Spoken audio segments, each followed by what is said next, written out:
কুম কাতিবুম বিল আদল।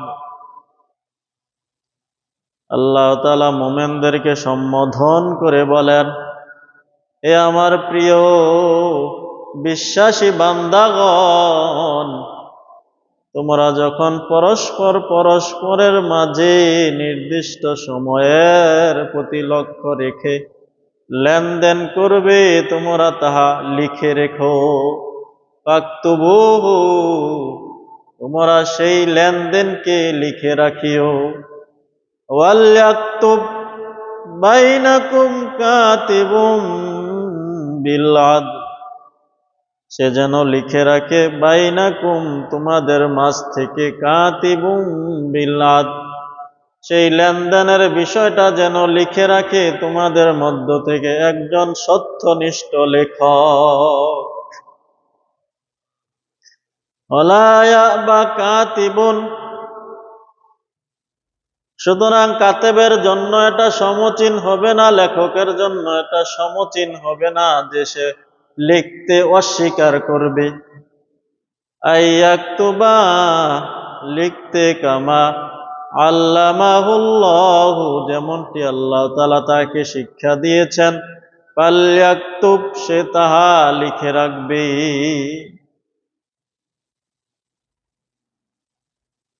আর সে লিখার সময় আল্লাহ তাআলাকে ভয় করবে। আলাইহিল হাক্কু, সে সত্যনিষ্ঠ লিখবে। যতটুকু প্রাপ্য, যতটুকু হক, যতটুকু লেনদেন করেছে, যত টাকা লেনদেন করেছে তত টাকাই লিখবে। ওয়ালিয়াত্তাকিল্লাহা রাব্বাহু, সে তার প্রতিপালককে ভয় করবে। ওয়ালা ইয়াবখাস মিনহু শাইআ, লিখতে গিয়ে সে বিন্দু পরিমাণও কম করবে না।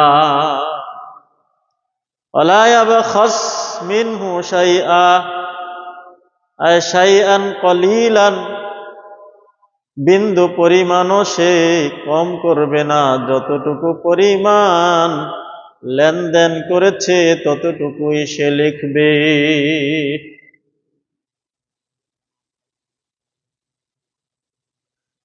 সুতরাং আল্লাহ সুবহানাহু ওয়া তাআলা এই সম্পূর্ণ পৃষ্ঠাব্যাপী আল্লাহ তাআলা লেনদেন সম্পর্কে আলোচনা করেছেন। এই আয়াতের ব্যাখ্যা আমরা সূরাতুল বাকারার তাফসীরের মধ্যে করেছি, তাই আমরা ব্যাখ্যা না গিয়ে আমাদের সামনের আলোচনার দিকে আমরা অগ্রসর হওয়ার চেষ্টা করি।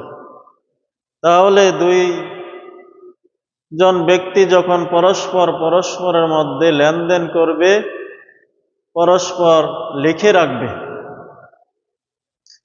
যদি সে নির্বুধ হয়, লিখতে না পারে, দুর্বল হয়, তাহলে সে যে ভালো লিখতে পারে, যে লেখাপড়া জানে, এমন সত্যনিষ্ঠ ইনসাফগার আদল ওয়ালা ব্যক্তি দ্বারা লিখিয়ে রাখবে। তাহলে লেনদেন করে লিখে রাখা, লেনদেন করার পর লিখে রাখা, এটা আল্লাহ তাআলার আদেশ এবং আল্লাহ তাআলার হাবিবের সুন্নাহ। যারা আমরা দোকানদার আছি, বাকিতে দিলে লিখে রাখবো, লেখার সময় কম বেশি করব না। যে 10 টাকা বাকি নিয়েছে 20 টাকা লিখে রাখবো, এটা যেন না হয়। আল্লাহ তাআলা নিষেধ করেছেন যে লেখার সময় কম করবে না, বেশিও করবে না।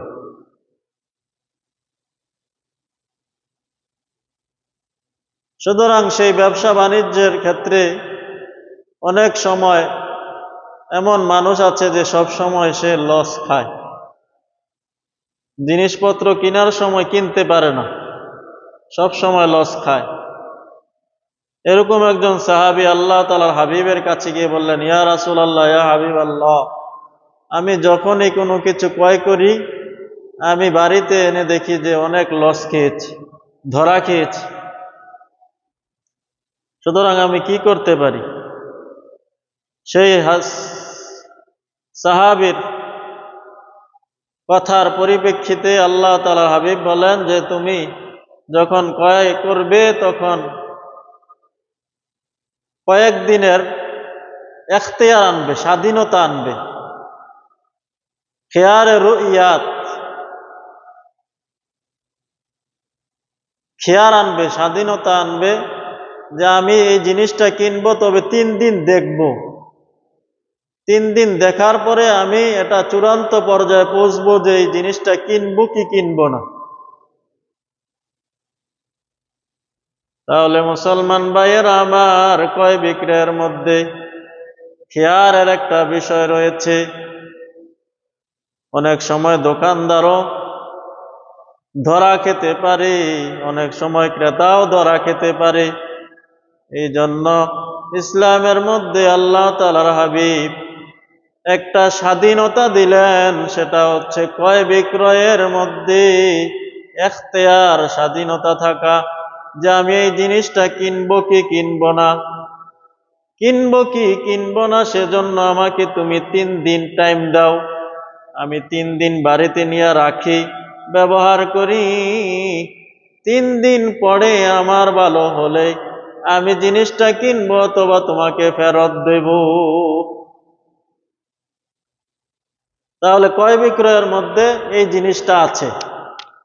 এটা ক্রেতাও করতে পারে 3 দিনের, বিক্রেতাও করতে পারে। ইমাম আবু হানিফা রহমতুল্লাহ আলাইহি বলেন এই স্বাধীনতাটা, এখতিয়ারটা 3 দিনের জন্যই থাকবে। অন্যান্য ইমামগণ বলেন যে ক্রেতা এবং বিক্রেতার সন্তুষ্টি সাপেক্ষে আরো বেশি দিনও হতে পারে, 1 সপ্তাহ হতে পারে, 1 মাসও হতে পারে। এটা হচ্ছে ক্রেতা বিক্রেতার স্বাধীন এখতিয়ারের উপর, সন্তুষ্টির উপর। তাহলে মুসলমান ভাইয়েরা আমার, যদি কেউ ক্রয় বিক্রয়ের সময় বলে যে আমি এই জিনিসটা তোমার থেকে নিব, তবে 3 দিন আমাকে দেখার সুযোগ দিতে হবে। যেমন অনেক হুন্ডার মধ্যে দেখেন লেখা থাকবে 1 টেস্ট, মানে এটা সে কিনবে কিন্তু টেস্ট করতেছে যে এটা কিনবে কি কিনবে না। দোকানদারের সাথে আলোচনা করে নিয়েছে যে আমি এটা কয়েকদিন টেস্ট করে দেখি এই জিনিসটা আসলে আমার জন্য উপযোগী কিনা। তাহলে মুসলমান ভাইয়েরা আমার, ক্রয় বিক্রয়ের মধ্যে এই জিনিসটা ইসলামের মধ্যে সৌন্দর্য, যে কেউ যেন ঠকে না যায়। এই জন্য 3 দিন অথবা ক্রেতা বিক্রেতার সন্তুষ্টর উপর আরো বেশি দিনের জন্য ক্রয় বিক্রয়ের জিনিসটাকে কিনবে কি কিনবে না এটা দেখার জন্য ইসলামে 3 দিনের অথবা বেশি দিনের একটা স্বাধীনতা ক্রেতা এবং বিক্রেতাকে আল্লাহ তাআলার হাবিব দিয়ে দিলে।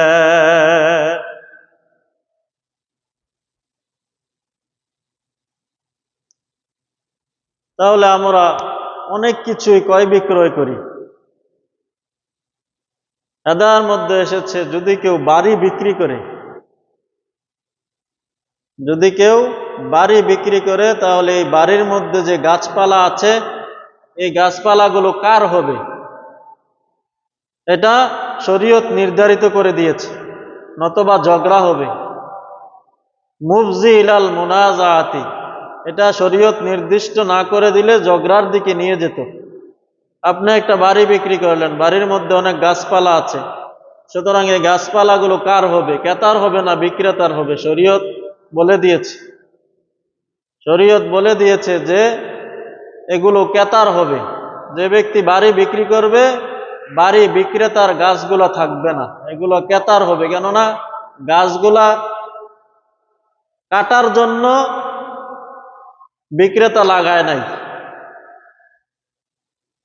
হেদায়া কিতাবের মধ্যে দলিল দেওয়া হয়েছে যে এই গাছগুলো যে ব্যক্তি বিক্রি করতেছে বাড়িটা, সে বাড়ি বিক্রির সাথে গাছও বিক্রি করতেছে, কেননা সে গাছগুলো কাটার জন্য লাগায় নাই। তাহলে তুমি বিক্রি করার পরে গাছটি কেটে ফেলার জন্য তো লাগাও নাই, তুমি গাছটি রাখার জন্যই লাগিয়েছ, এই জন্য এই গাছগুলো বিক্রির সময় ক্রেতার হবে। সুতরাং মুসলমান ভাইয়েরা আমার, কেউ যদি বাড়ি বিক্রি করে, বাড়ি বিক্রি করলে বাড়ির মধ্যে যে গাছপালা থাকবে সেই গাছপালাগুলো ক্রেতার হবে, বিক্রেতার হবে না। সুতরাং আমরা শরীয়তে জানতে পারলাম, এখন যদি আমরা বাড়ি বিক্রি করি তাহলে বাড়ির সাথে গাছগুলাও বিক্রেতা ক্রেতার হবে, এখন আর বিক্রেতা দাবি করতে পারবে না। সুতরাং এখানে যদি আমি শরীয়ত মানি তাহলে কোনো ঝগড়া হয় না। কিন্তু শরীয়ত জানা না থাকার কারণে বিক্রেতা গাছগুলো বাড়ি বিক্রি করার পরে কাটা শুরু করে, ওই দিক দিয়ে ক্রেতাও ঝগড়া করে, ভাই আপনার বাড়ি কিনছি, আপনি গাছ কেন কাটতেছেন? তখন ঝগড়া হয়। আপনি যদি শরীয়ত জানা থাকে তাহলে ঝগড়া হবে না। এমনি ভাবে বাড়ি বিক্রি করলে বাড়ির সাথে সংযুক্ত তালা চাবিও ক্রেতার হবে, যেহেতু তালা চাবি বাড়ির সাথে সংযুক্ত সংশ্লিষ্ট, এই জন্য তালা চাবিও ক্রেতার হবে। যদি কেউ ক্ষেত বিক্রি করে, ক্ষেতের মধ্যে যদি ফসল থাকে তাহলে ফসলগুলো বিক্রেতার হবে, ক্রেতার হবে না, কেননা ফসলগুলো কাটার জন্যই বিক্রেতা লাগিয়েছে। এমনিভাবে কেউ যদি গাছ বিক্রি করে, গাছ বিক্রি করলে ফলগুলো বিক্রেতার হবে। মাসালা বুঝে আসতেছে? যদি কেউ গাছ বিক্রি করে, গাছের উপর যদি ফল থাকে তাহলে সেই ফলগুলো বিক্রেতার হবে, ক্রেতার হবে না, কেননা ফলগুলো পাড়ার জন্যই গাছে হয়, রাখার জন্য থাকে না। এই জন্য ফলগুলো হবে বিক্রেতার, যে বিক্রি করে তার থাকবে। তবে যদি কথা বলে নেয় যে আমি ফলসহ কিনবো, যদি ক্রেতা কেনার সময়, ক্রয় করার সময় বলে আমি গাছগুলো ক্রয় করলাম ফলসহ, তাহলেই ক্রেতার হবে। তখন সে বিক্রির সময় একটু দাম বাড়িয়ে বিক্রি করবে। যে কোনো জিনিস ক্রয় করলে এটা ওজন জাতীয় হলে তাহলে 2 বার ওজন করতে হবে। 2 বার ওজন করলে আর কেউ ঠকবে না। এই জন্য এলাও সুনানের মধ্যে হাদিস এসেছে যে তুমি কোনো জিনিস বিক্রি করলে 2 বার ওজন করার আগে ক্রয় বিক্রয় করা তোমার জন্য জায়েজ হবে না। যে কোনো জিনিস ক্রয় বিক্রয় করলে 2 বার মাপতে হবে। যখন সে ক্রয় করেছে তখন সে মাপবে, আবার যখন ক্রেতাকে বুঝিয়ে দিবে তখনও সে পণ্যটাকে মেপে তারপরে বুঝিয়ে দিবে। ক্রেতাকে মেপে ওজন করে সেই জিনিসটা ক্রেতার হাতে অর্পণ করবে, সুপর্দ করবে। তাহলে এখান থেকে আমরা বুঝতে পারলাম, কেউ যদি কাউকে টাকা দেয় তাহলে টাকা গনে নেওয়া সুন্নাত। 10,000, 20,000, 30,000, 50,000, 1 লাখ, 2 লাখ, 3 লাখ টাকার লেনদেন করলেন, তখন এই টাকাটা যে নিবে সে গনে নেওয়া সুন্নাত, গনে নিতে হবে। কম দিয়ে দিতে পারে, পরে আপনি গিয়ে ধরা খাবেন, না শরীয়ত বলছে তুমি গনে নাও।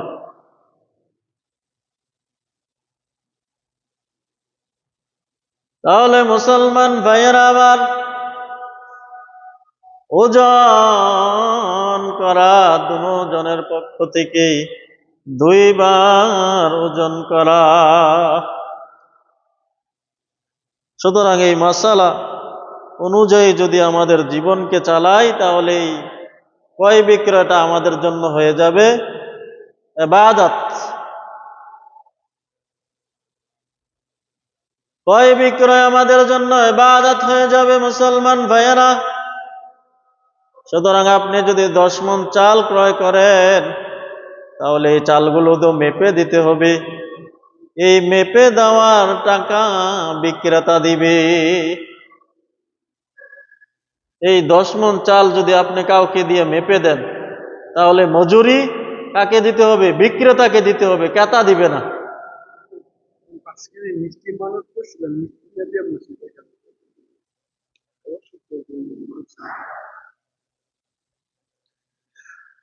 মুসলমান ভাইয়ারা আমার, যদি কেউ চাল ডাল গম বিক্রি করে, তাহলে এই বিক্রি করতে গেলে মেপে দিতে হয়। 10 মণ, 20 মণ, 30 মণ যদি হয়, তাহলে তো একজন মজুরি দ্বারা মেপে দিতে হয়। সেই মজুরির টাকা বিক্রেতা দিবে, কেননা বিক্রেতার দায়িত্ব হয়ে গেছে ওই পণ্যটা ক্রেতার হাতে সুপর্দ করা, তুলে দেওয়া। আর যদি কেউ স্বর্ণ ক্রয় বিক্রয় করে, তাহলে এর পরখ করার টাকা কে দিবে? যে স্বর্ণটা 1 নম্বর কিনা, খাদ আছে কিনা। সুতরাং যে স্বর্ণ চিনে, সে তাহাকে দিয়া যখন পরখ করানো হবে, সেই পরখ করানোর টাকা দিতে হবে ক্রেতার। এখানে আবার উল্টো, স্বর্ণের পরখ করানোর জন্য যে টাকা পরখকারীকে দিতে হয়, সেই টাকা দিবে ক্রেতা। তাহলে মুসলমান ভাইয়েরা আমার, অনেকগুলা মাসালা আমরা আজকে জানতে পারলাম। ইসলামের শরীয়তে এই ক্রয় বিক্রয় একটা ইবাদত। এখানে শরীয়তের বাইন্ডিং আছে, বিধিনিষেধ আছে। সুতরাং এই ক্রয় বিক্রয়ের ক্ষেত্রে আমরা শরীয়তের কোনো তোয়াক্কা করি না। এখানে যে শরীয়তের বিধিবিধান আছে, এই জিনিসটা আমরা পরোয়া করি না।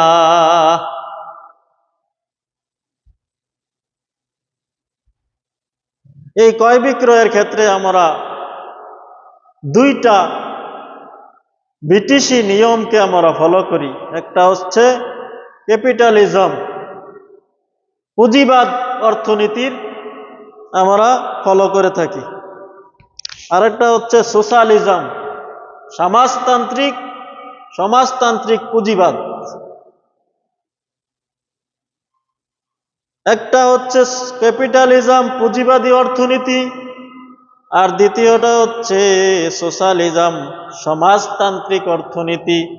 এই 2টা অর্থনীতির লেনদেন পুরা বিশ্বের মধ্যে মানুষ ফলো করে থাকে। যে 2টা অর্থনীতির ক্ষেত্রে গরিব মানুষের মধ্যে টর্চারিং করা হয়, তাদেরকে তোষণ করা হয়। এই 2টা অর্থনীতির কারণে গরিবরা আরো গরিব হয়, ধনাঢ্যশীলরা আরো ধনাঢ্যশীল হয়। সুতরাং মুসলমান ভাইয়েরা আমার, প্রত্যেকটা ইবাদতের মধ্যেই নবীর সুন্নাহকে ধ্বংস করার জন্য ইহুদি খ্রিস্টানরা তাদের রীতিনীতি, কৃষ্টি কালচার আমাদের মধ্যে ঢুকিয়ে দিয়েছে। আপনি সুন্নাহ পালন করতে যাবেন, এর বিপরীতে একটা বেদাত রয়েছে। সুতরাং না জানলে আপনি বেদাতরা পালন করতে থাকবেন আর সারা জীবন গুনার কামাই করতে থাকবেন, কিন্তু আপনি মনে করতেছেন এটাই সুন্নাহ। তাহলে আমাদেরকে যাচাই বাছাই করে বুঝতে হবে যে কোনটা সুন্নাত। সুন্নাহ জেনে যদি আমরা কম আমল করি, তারপরেও সেটাই আমাদের নাজাতের জন্য যথেষ্ট হয়ে যাবে। কিন্তু আমরা যদি ব্যাগ ভর্তি করে বেদাত আমল করি, সেই ব্যাগ ভর্তি আমল আমার নাজাতের জন্য যথেষ্ট হবে না।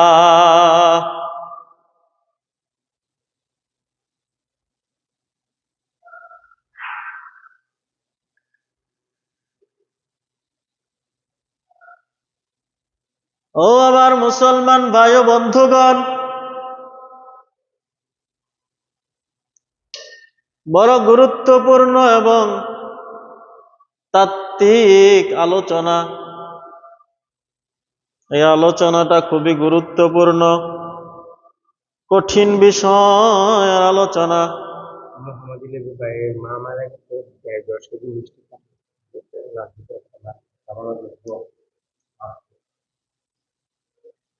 তাহলে কোরআন ও সুন্নাহর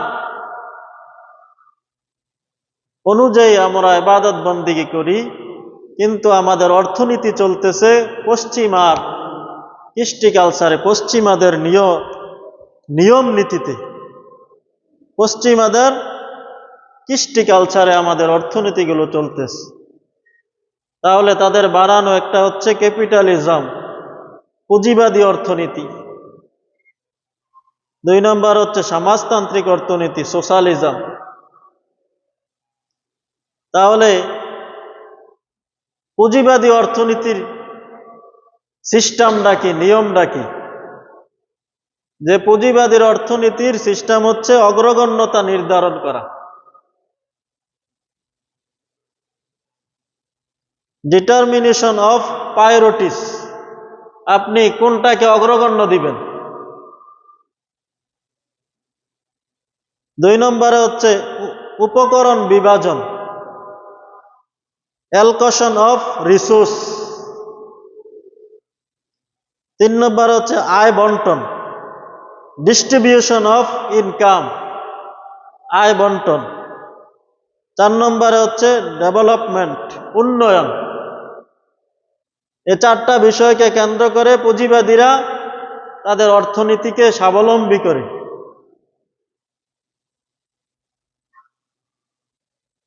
অগ্রগণ্যতা নির্ধারণ, যেমন আপনার চলতে গেলে গম লাগবে, আপনার আটা লাগবে, আপনার চাল লাগবে, আপনার ডাল লাগবে, আপনার পেঁয়াজ লাগবে, আপনার রসুন লাগবে, আপনার তেল লাগবে। সুতরাং আপনার একটা ক্ষেত আছে, একটা জমি আছে, সুতরাং সেই জমির মধ্যে আপনি উপকরণ বিভাজন, কতটুকু জমির মধ্যে কতটুকু চাষ করবেন। আপনি 30% জমি আছে, সুতরাং সেই 30%-এর মধ্যে আপনার চাহিদা পূরণের জন্য,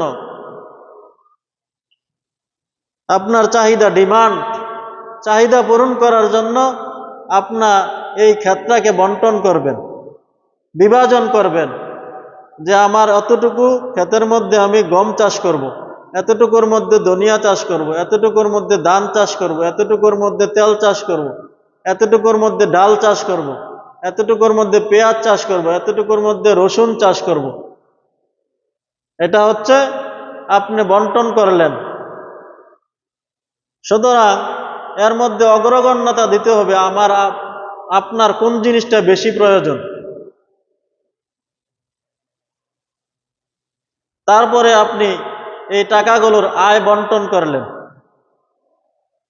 এবং এর থেকে কত টাকা উন্নয়ন হবে। সুতরাং পুঁজিবাদীরা বলেন যে তুমি যেহেতু একটা মেল ফ্যাক্টরি করবে, সুতরাং সেই মেল ফ্যাক্টরি করতে হলে তোমার জমিনের প্রয়োজন আছে, সুতরাং সেই মেল ফ্যাক্টরি করতে হলে তোমার অর্থের প্রয়োজন আছে, ল্যান্ড জমির প্রয়োজন আছে, লেবারের প্রয়োজন আছে, শ্রমিকের প্রয়োজন আছে, পুঁজির প্রয়োজন আছে, লিজ এই জমির ভাড়া দিতে হবে। 4টা বিষয়ের প্রয়োজন। 1 নম্বরে জমিনের প্রয়োজন, 2 নম্বরে পুঁজির প্রয়োজন, 3 নম্বরে লেবার, 4 নম্বরে এই ফ্যাক্টরিটা করতে গিয়ে যে এরকম ভাবে মালিক হবে, 4 জন ব্যক্তির প্রয়োজন। এখন পুঁজিবাদীরা কি বলে? পুঁজিবাদ বলতেছে তুমি যেহেতু এই ফ্যাক্টরি করবে, তোমার কাছে পুঁজি কম, তাহলে তুমি পুঁজি আনো সুদে। পুঁজিবাদীরা বলতেছে তুমি এই ফ্যাক্টরি করতে হলে তোমার টাকার প্রয়োজন, সুতরাং তুমি টাকা সুদে আনো। কিন্তু ইসলাম এটা বলে না। ইসলাম বলে মুশারাকা ব্যবসা করো, মুদারাবা ব্যবসা করো,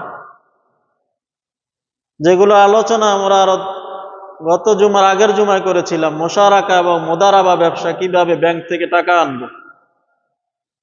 সুতরাং পুঁজিবাদীরা বলে তুমি যেহেতু ব্যবসা করবে, তোমার কাছে টাকা নেই, সুতরাং তুমি টাকা আনো ব্যাংক থেকে, বা ব্যবসায় বড় বড় সম্পদশালী থেকে তুমি টাকা আনবে। কিসের মাধ্যমে? সে যে টাকাটা দিব, পুঁজিবাদ বলতেছে তুমি সেই টাকাটাকে মুনাফা আকারে আনো, ইন্টারেস্ট হিসাবে আনো, সুদ হিসাবে আনো। সুদ কত টাকায় আনবে? 1,00,000 টাকা কত টাকা দিবে? পুঁজিবাদীরা বলে চাহিদা বেশি হলে তুমি সুদ বেশি দিবে। তুমি জমির টাকা কত ভাড়া দিবে? পুঁজিবাদ বলতেছে জমির যত চাহিদা বেশি হবে তত বেশি ভাড়া দিতে হবে। এখন তুমি জমির যদি চাহিদা বেশি হয় তাহলে একখানি জমি নিলে তোমাকে ভাড়া দিতে হবে 1,00,000 টাকা মাসে। আর চাহিদা যদি কম হয় তাহলে সেই চাহিদা অনুযায়ী তুমি ভাড়া দিবে। সুতরাং চাহিদা যত বেশি হবে তত তোমাকে বেশি ভাড়া দিতে হবে। আর পুঁজিবাদীরা বলে যেই জিনিসের চাহিদা বেশি সেই জিনিসটা তুমি মার্কেটের মধ্যে ছাড়ো, সেই জিনিসটাকে চাষ করো। সুতরাং তোমার গমের চাহিদা বেশি, আটার চাহিদা বেশি, তুমি এটা করো। তোমার চালের চাহিদা বেশি, তুমি চাল উৎপাদন করো। তোমার মেশিন অমুক জিনিসের চাহিদা বেশি, তুমি অমুকটা করো। সুতরাং যেই জিনিসের চাহিদা নেই বাজারের মধ্যে খাবে না, চাহিদা না থাকার কারণে ডিমান্ড না থাকার কারণে সাপ্লাই, সরবরাহ কম হবে। সুতরাং সরবরাহ যেই জিনিসের মধ্যে কম সেই জিনিসটা তুমি এরকম ভাবে উৎপাদন করিও না, পুঁজিবাদীরা বলতেছে। সুতরাং যেই জিনিসের চাহিদা বেশি সেই জিনিস তুমি উৎপাদন করো। সুতরাং তুমি উৎপাদন করতে গেলে তোমার জমির প্রয়োজন। সুতরাং জমির যদি চাহিদা বেশি হয় তাহলে তুমি জমির অনেক ভাড়া দিতে হবে। এখন হচ্ছে লেবার। সুতরাং লেবার অ্যাভেলেবেল, লেবারের চাহিদা কম, সুতরাং তুমি তাকে 10 টাকা দিয়ে রাখো, 20 টাকা দিয়ে রাখো। এখন পুঁজিবাদীরা এটা দেখবে না যে এই লেবার 10 টাকা দিয়ে, 20 টাকা দিয়ে, 15,000 টাকা দিয়ে সে নিজের খরচ ব্যয় করবে না আত্মীয় স্বজন এরকম ভাবে বংশধরে চালাবে। পুঁজিবাদ এটা দেখবে না। পুঁজিবাদ দেখবে যে লেবারের অভাব নেই, সুতরাং চাহিদা কম, তাকে কম টাকা দাও। একজন ব্যক্তি 15,000 টাকা দিয়ে লেবার নিয়েছে, আরেকজন এসে বলতেছে আমি 10,000 টাকায় করব। সে 15,000 টাকা দিয়ে যে কাজগুলো করতেছে আমি 10,000 টাকা দিয়ে আপনার দ্বিগুণ কাজ করব। তখন মালিক বলতেছে তাহলে তাকে 15,000 দিয়ে লাভ কি? সে যদি 10,000 টাকা ডাবল কাজ করে আমি তাকে ছাঁটাই করে দেই, 10,000 টাকা দিয়ে নেই। এই দেখেন পুঁজিবাদ কেমনে কর্মচারীরে এরকম ভাবে লেবাররে ধ্বংস করে, লেবারকে তোষণ করে পুঁজিবাদরে বড় লোকরা আরো বড় লোক বানাবে। সুতরাং পুঁজিবাদ বলতেছে তোমার যেহেতু পুঁজির দরকার তাহলে তুমি লোন আনো। এখন কত টাকা লোন আনবো, কত টাকায় কত টাকা দিব? এখন বলতেছে পুঁজিবাদ বলতেছে যদি চাহিদা বেশি হয় তাহলে তুমি সুদ বেশি দিতে হবে। তো এখন তো সব ব্যবসায়ীরাই এরকম ভাবে লোন নিতেছে, চাহিদা বেশি। পুঁজিবাদ বলতেছে তুমি 1,00,000 টাকায় মাসে এরকম ভাবে 15,000 না 30,000 টাকা নিতে পারবে, কেননা চাহিদা বেশি। দেখেন কেমনে ভাবে সুদ বাড়াচ্ছে পুঁজিবাদ। সুতরাং পুঁজিবাদের আরেকটা দর্শন হচ্ছে যেই জিনিসের চাহিদা বেশি তুমি সেই জিনিসটা মার্কেটের মধ্যে সাপ্লাই দাও। ডিমান্ড যার বেশি, যার চাহিদা বেশি, এটা তুমি সাপ্লাই দাও। সুতরাং আটার চাহিদা নেই, তোমাকে আটা উৎপাদন করার, গম উৎপাদন করার কোনো প্রয়োজন নেই।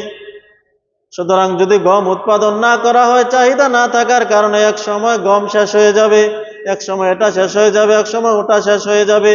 দেখা যাবে কয়েকটা জিনিসের চাহিদা, সেই চাহিদার কারণে আরো 100টা জিনিসের চাহিদা না থাকার কারণে এগুলো কেউ চাষ করবে না, উৎপাদন করবে না, এগুলা শেষ হয়ে যাবে। এক সময় দেখা যাবে ওই জিনিসগুলোরও প্রয়োজন আছে। এখন সরিষা চাষ হয় না, সরিষার কি প্রয়োজন নাই? আছে, কম, কিন্তু চাষ তো হতে হবে। পুঁজিবাদরা বলে না, তোমার যেহেতু চাহিদা নাই এগুলো ছেড়ে দাও।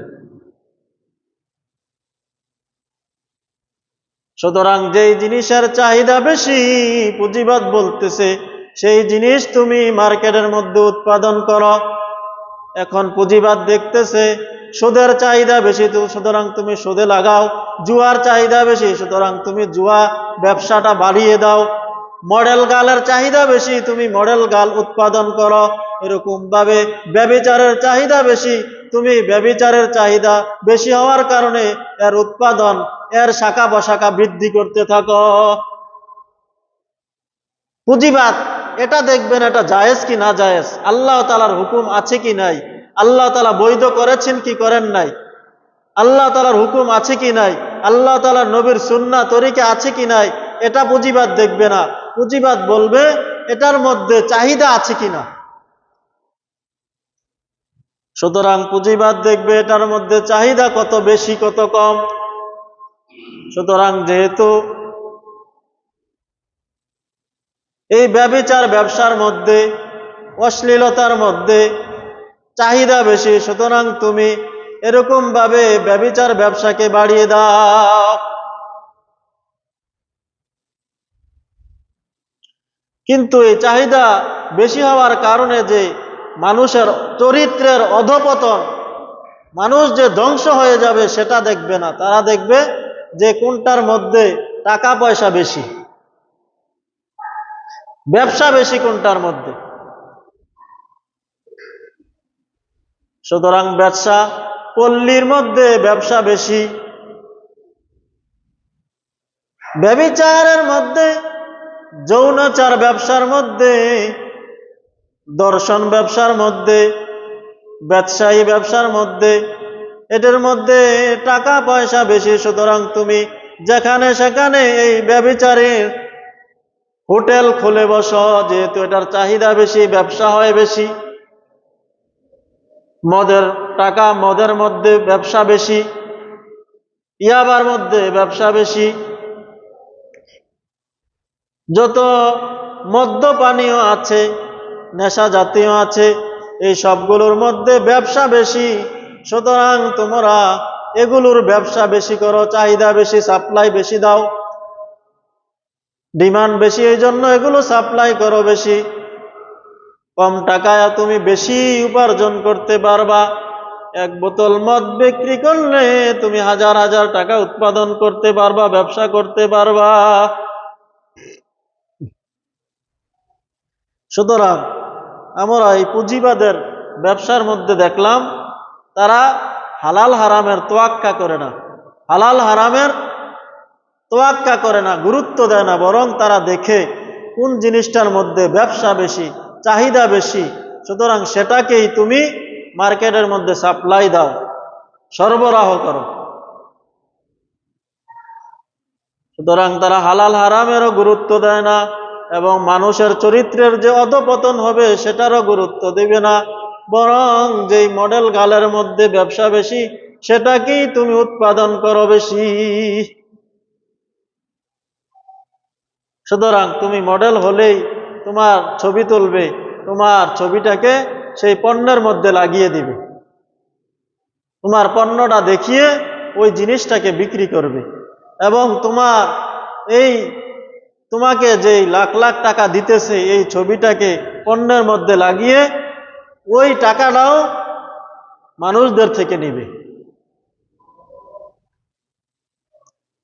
ওই টাকাটাও জনসাধারণ থেকেই নিবে। যে মডেলের ছবিটাকে পণ্যের মধ্যে দিল, উলঙ্গ ছবিটাকে টপ বানালো, বিক্রির জন্য একটা বড়শি, যেমন বড়শির মধ্যে মাছ খাওয়ার জন্য একটু খাবার দেয়, সেই খাবারটা কিন্তু আসলে মাছের জন্য উপকারী নয়, বরং সেই খাবারটাকে টোপ হিসাবে ব্যবহার করতেছে। ওই যে উপরে পানির উপরে যে বসে আছে সেটা টোপ রাখছে, যখনই মাছ সেটাকে খাবারের জন্য যায় তখনই তাকে এরকম ভাবে বিপদে পড়তে হয়। এই মডেল গালগুলো দিয়ে বিকৃত পণ্যের মধ্যে ছবি লাগিয়ে আমাদেরকে এরকম ভাবে আকর্ষণ করায়, আকর্ষিত করিয়ে আমাদের কাছে ওই পণ্যগুলো বিক্রি করে আর এই টাকা যেই মডেলকে দেওয়া হলো, মডেল গার্লকে দেওয়া হলো, এই টাকাগুলো আমাদের থেকে নিতেছে, ওই পণ্যের দাম বাড়িয়ে দিচ্ছে। সুতরাং মুসলমান ভাইয়েরা আমার, আমরা দেখতে পারলাম পুঁজিবাদী অর্থনীতি, ক্যাপিটালিজমের যেই দর্শন, যেই নিয়ম নীতি, এগুলো মুসলমানকে হালাল হারামের তোয়াক্কা করতে দেয় না, আল্লাহ তাআলার হুকুমের বাছবিচার করতে দেয় না, বরং যেখানে অর্থ বেশি, যেখানে এরকম ভাবে চাহিদা বেশি, সেই জিনিসে উৎপাদন করতে তারা বলে। সুতরাং অশ্লীলতার চাহিদা বেশি, যৌনতার চাহিদা বেশি, সুতরাং সেই ব্যবসায় তুমি করো, যেহেতু ওই ব্যবসার মধ্যে টাকা বেশি। তাহলে ইসলাম বলে না, এগুলার মধ্যে টাকা বেশি হলেও মানুষের চরিত্রের অধঃপতন, আল্লাহ তাআলার বিরুদ্ধে যুদ্ধের ঘোষণা রয়েছে এই সুদের মধ্যে।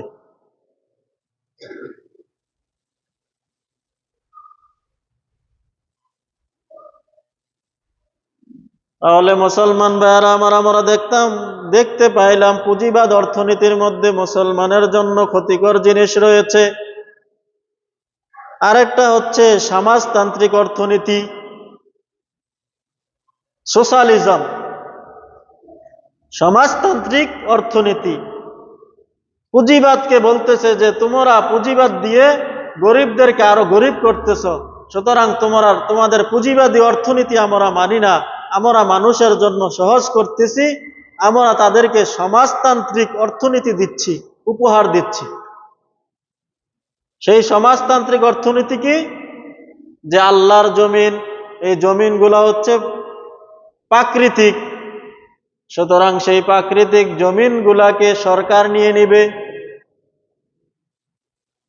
সমাজতান্ত্রিক অর্থনীতিক বলতেছে যে সব জমিগুলো সরকার নিয়ে নেবে। সরকার নিয়ে এমনি হিসাব করে দেখবে যে মানুষের কি কি চাহিদা আছে, মানুষের ডালের চাহিদা কতটুকু বছরে, ডালের চাহিদা, চালের চাহিদা, তেলের চাহিদা, পোশাকের চাহিদা কতটুকু, সরকার হিসাব করবে বছরে কতটুকু। সেই অনুযায়ী সরকার সকল মানুষের জমিগুলো সরকার নিয়ে নেবে। যেহেতু জমির মালিক হচ্ছে প্রাকৃতিকভাবে, এরকম ভাবে মানুষ পেয়েছে, প্রকৃতি দ্বারা এরকম ভাবে তারা জমিনকে আল্লাহর বলতে চায় না, তারা বলে এই জমি হচ্ছে প্রকৃতির, প্রকৃতি মানুষকে উপহার দিয়েছে। না, আমরা বলবো যে না, এই জমি কোনো প্রকৃতি নয়, বরং এই জমির মালিক আল্লাহ। সুতরাং এই জমি প্রকৃতি দিয়েছে, সুতরাং সমাজতান্ত্রিক অর্থনীতি বলে এই জমিগুলো সরকার নিয়ে নেবে।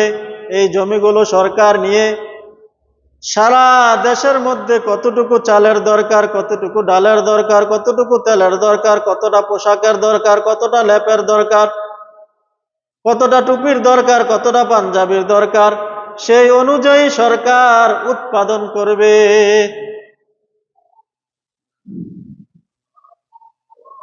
সেই অনুযায়ী সরকার উৎপাদন করবে।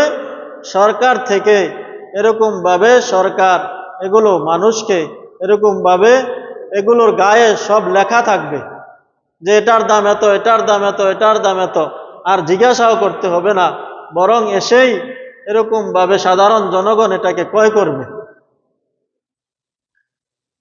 সমাজতান্ত্রিক অর্থনীতি তারা এই উপহার মানুষকে দিতে চায়, কিন্তু দেখা গেছে যে এই সমাজতান্ত্রিক অর্থনীতির মধ্যেও মানুষের জন্য কোনো কল্যাণ নেই, মানুষের জন্য কোনো মঙ্গল নেই, বরং এই সমাজতান্ত্রিক দর্শনে অনেক সময় মানুষ এরকম ভাবে আস্তে আস্তে ওই কলকারখানাগুলো, ওই জমিগুলা এক সময় এগুলো অনাবাদি হয়ে যাবে।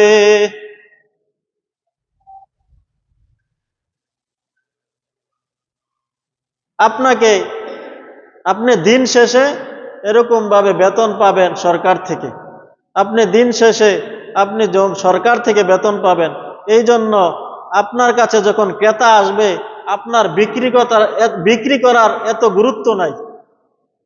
আপনাকে সরকার বসিয়ে দিয়েছে একটা বিরাট বড় একটা দোকান দিয়ে, যে তুমি এটা থেকে বিক্রি করবা। সরকার জমিনগুলো নিয়ে গেল, এমপি মন্ত্রীদেরকে দিল যে তুমি এর মধ্যে চাষ করে ফলন ফলিয়ে জনসাধারণকে দিবে। এখন জনসাধারণ এর সকল জমি নিয়ে এমপি মন্ত্রীরা কি করবে? সে একাই ভোগ করতে চাবে।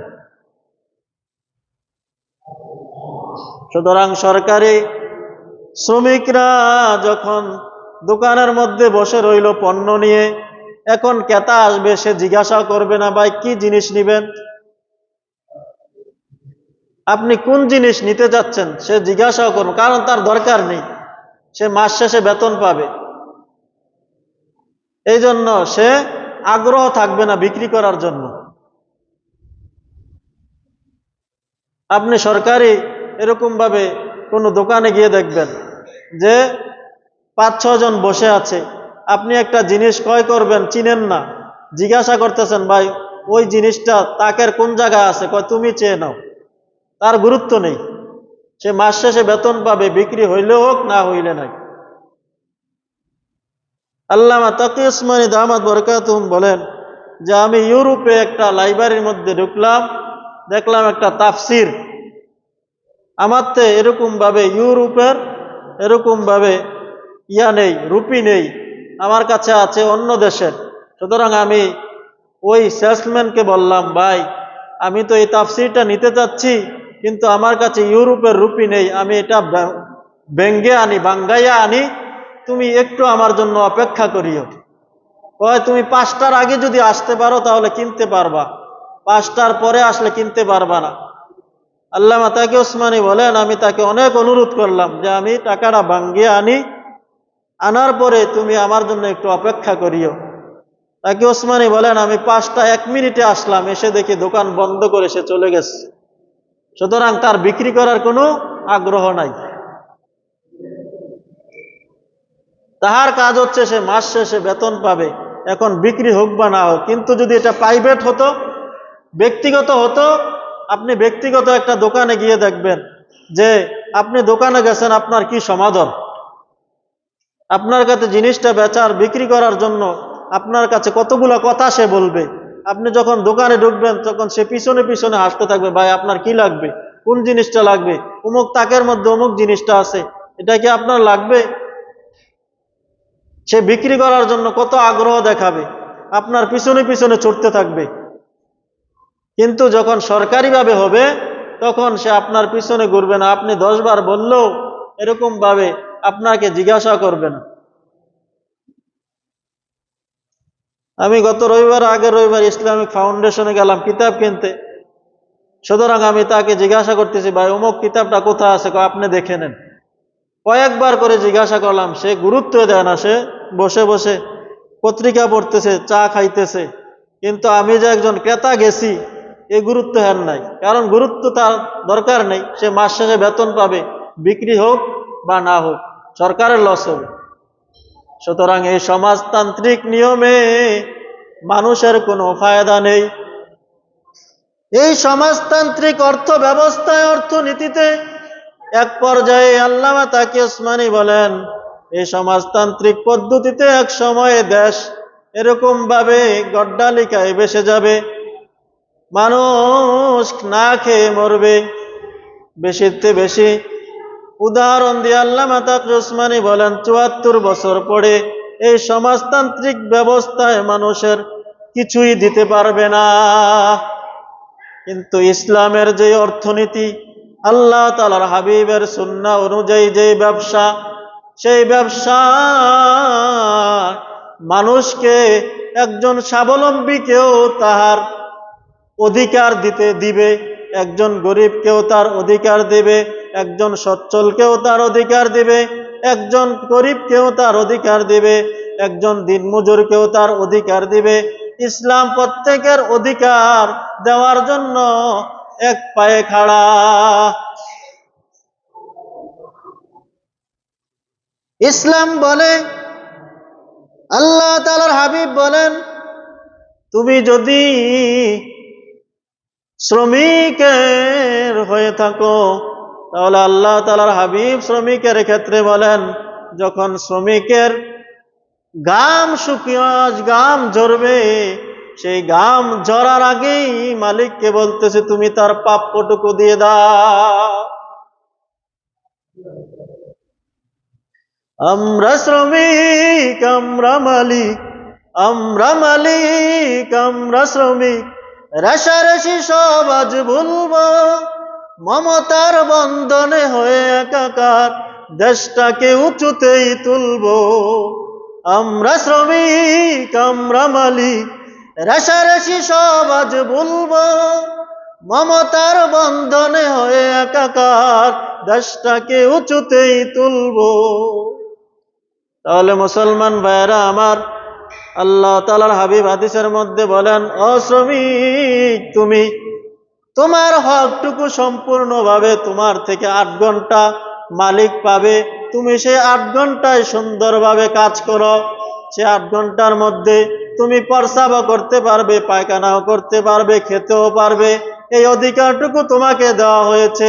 সে 8 ঘন্টার মধ্যে আবার তুমি নামাজও পড়তে পারবে, সুন্নত পড়তে পারবে, ফরজ পড়তে পারবে। তবে সাবধান, তুমি নামাজ পড়তে গিয়ে মালিকের সময়টুকু নষ্ট করিও না। তোমার নামাজ পড়তে লাগে 15 মিনিট, সুতরাং 20 মিনিট তুমি লাগাবে না। মুস্তাহাব পড়ার দরকার নেই, নফল পড়ার দরকার নেই। তোমাকে এই অধিকারটুকু কোরআন সুন্নাহ দিয়েছে। তুমি 8 ঘন্টা কাজের মধ্যে যদি তোমার জোহরের নামাজ পড়ে, আসরের নামাজ পড়ে, তাহলে তুমি নামাজ পড়তে পারবা। তোমার নামাজ পড়ার সময়ে যেই সময়টুকু নষ্ট হবে, এর জন্য তুমি তোমার রিজিকটা হারাম হবে না। সুবহানাল্লাহ। মালিককে বলে দিতেছে, তুমি তাকে খাবারের সময়টুকু দিয়েছ, পেশাব পায়খানার সময় 8 ঘন্টার মধ্যে থেকে সে নিয়েছে, সুতরাং তোমার থেকে সে নামাজের সময়টাও পাও না। এই নামাজের সময় যাওয়ার কারণে তাহার রিজিকটা হারাম হবে না। তাহলে মুসলমান ভাইয়েরা আমার, আমরা দেখতে পেলাম পশ্চিমা পুঁজিবাদী অর্থনীতি মানুষকে, গরিবকে আরো গরিব বানায়, তোষণ করে, আর চাহিদার নামে অশ্লীলতাকে তারা উগরিয়ে দেয়। এবং সমাজতান্ত্রিক ভাবেও আমরা দেখতে পেলাম, সমাজতান্ত্রিক যেই দর্শন, সেই দর্শনে এরকম ভাবে সরকার এক পর্যায়ে দেউলিয়া হয়ে যায়।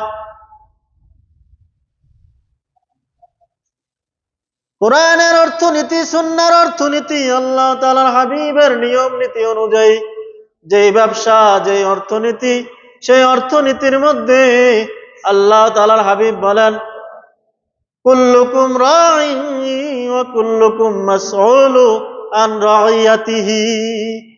তোমরা প্রত্যেকেই রাখাল, প্রত্যেকেই দায়িত্বশীল, প্রত্যেকের দায়িত্ব সম্পর্কে আল্লাহ তাআলা জিজ্ঞাসা করবেন। সুতরাং শ্রমিককে জিজ্ঞাসা করবেন, তোমার থেকে মালিক যে 8 ঘন্টা পাওনা ছিল, সেই পাওনার কতটুকু তুমি হক আদায় করে দায়িত্ব পালন করেছ। আবার মালিককে বলা হবে, ও মালিক, তুমি যে তার থেকে শ্রম নিয়েছ, তাহার ঘাম শুকানোর আগে তুমি তাহার মজুরি দিয়েছ কিনা, এবং সেই মজুরিটা কতটুকু দিয়েছ, তাহার চলা সে চলতে পারবে অতটুকু মজুরি তুমি দিয়েছ কিনা, না তার উপর জুলুম করেছ। সুতরাং প্রত্যেকেই দায়িত্বশীল, প্রত্যেকের দায়িত্ব সম্পর্কেই জিজ্ঞাসা করা হোক। কুল্লুকুম মাসউলু আন রাইয়াতিহি, প্রত্যেকেই দায়িত্বশীল, প্রত্যেকেই রাখাল। আল্লাহ তাআলার হাবিব এখানে রাখাল শব্দটা এনেছেন, অর্থাৎ রাখাল যেমনি ভাবে গরুগুলোকে পালন করে, বকরিগুলোকে পালন করে, অবশেষে যখন সে ফিরে যায়, যখন 10টার জায়গায় 9টা থাকে, তখন তাকে প্রশ্নবিদ্ধ হতে হয়। মালিক জিজ্ঞাসা করবে, তোমাকে 10টা ছাগল দিয়ে দিয়েছিলাম, এখন 9টা কেন? জিজ্ঞাসা করা হয়। ঠিক তদ্রূপভাবে প্রত্যেকের দায়িত্বে যে আছে, পিতা তার ঘরের জন্য সে দায়িত্বশীল, সুতরাং তার সন্তানদের সম্পর্কে সে জিজ্ঞাসিত হবে, মা তার সন্তানদের সম্পর্কে জিজ্ঞাসিত হবে, সরকার তার দায়িত্বশীল শ্রমিকদের সম্পর্কে তার দেশের জনগণ সম্পর্কে সে জিজ্ঞাসিত হবে যে তুমি সরকার ছিলা, তোমার জনগণ এরকম ভাবে নামাজ পড়ে নাই, সুতরাং তোমার জনগণ কেন নামাজ পড়লো না, সেই জন্য সে জিজ্ঞাসিত হবে। এমনি ভাবেই প্রত্যেকটা জনগণের দায়িত্বশীল হচ্ছে সরকার।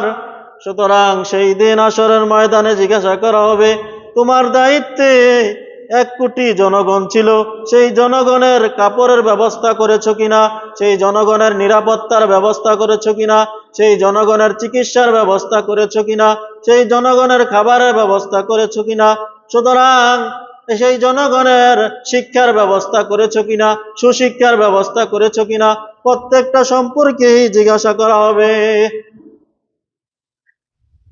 সুতরাং মুসলমান ভাইয়েরা আমার, এই জন্য আমরা আমাদের ব্যবসাগুলোকে আল্লাহ তাআলার হাবিবের সুন্নাহ অনুযায়ী যেন করতে পারি। এই পুঁজিবাদী অর্থনীতি এবং সমাজতান্ত্রিকের দূষণ এবং কষাঘাত থেকে বের হয়ে আমরা যেন আল্লাহ এবং তার রাসূলের সুন্নাহ অনুযায়ী আমাদের দৈনন্দিন কাজ কারবারকে চালাতে পারি, সেই সুন্নাহ অনুযায়ী আমাদেরকে চলার তৌফিক দান করুন, সকলে বলি আমিন। মুসলমান ভাইয়েরা আমার, আজকের জুমায় কে আছেন আল্লাহ তাআলার গড়ে, আল্লাহ তাআলার ঘর নির্মাণ কাজে প্রত্যেক জুমার ন্যায় আজকেও দান করার মতো কে আছেন? ও আমার মুসলমান ভাইয়েরা আমার, বাবাজিরা, আল্লাহ তাআলার গড়ে দান করার মতো কে আছেন? 500 টাকা, 1000 টাকা আপনার সাধ্য অনুযায়ী দান করার কে আছে?